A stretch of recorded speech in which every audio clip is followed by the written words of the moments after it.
Now when we talk about misuse of public resources during election, we are referring to the actions of public officials who are the stewards, who are the trustees of public resources in any country.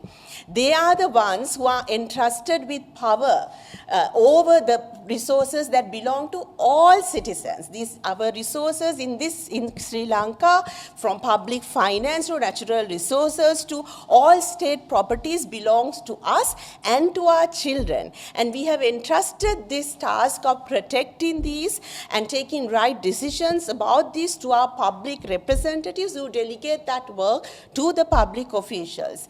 And like this has been recently even reiterated by the Supreme Court, the officials in the country have a sacred duty to protect that public trust that is entrusted in them in terms of resources. None of the state resources can be used for personal enrichment. It has to only be used for the service of the people. Now, when the election is announced, those people who are candidates cannot, even though they have, some of them may have access to state resources because they are already in power, they cannot use these resources for their political campaign. That is a crime, that is a violation, that is a breach of trust, which is punishable. According to the Constitution, it's a punishable offense with imprisonment and a fine. It is absolutely an abuse that will affect the results of the election.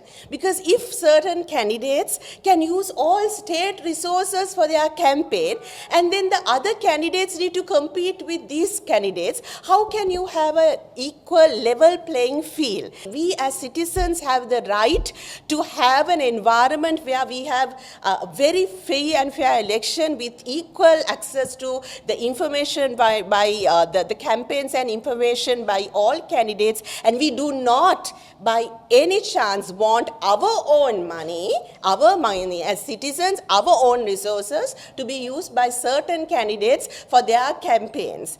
Public officials, you might be getting pressurized by politicians to abuse state resources for their campaigns. But you know, as it has happened in the past in this country as well, at the end of the day, you will be held responsible. You might have to face court, you might have to end up in prison, and you wouldn't want to really risk that. You would have built up your name after years and years of service in the public sector. Do not